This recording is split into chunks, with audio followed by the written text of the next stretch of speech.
இன்றைக்கி நம்ம வாழைப்பூ வடை எப்படி செய்கிறதுன்னு பார்ப்போமா?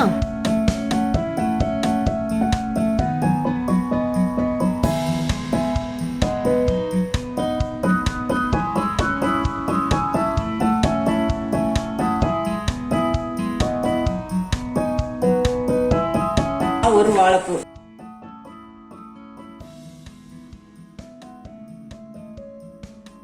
ஒரு 3 பல் பூண்டு,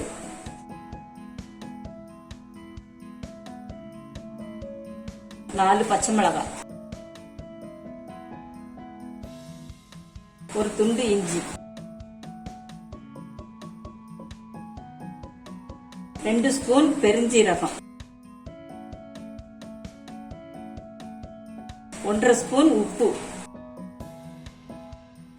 கருவேப்பிலை,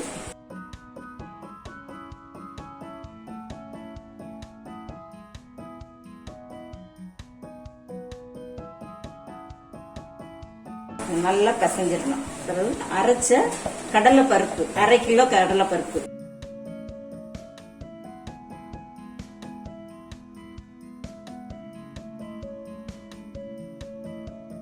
நல்லா எல்லாத்தையும் ஒன்னா போட்டு மிக்ஸ் பண்ணணும்.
Thanks for watching.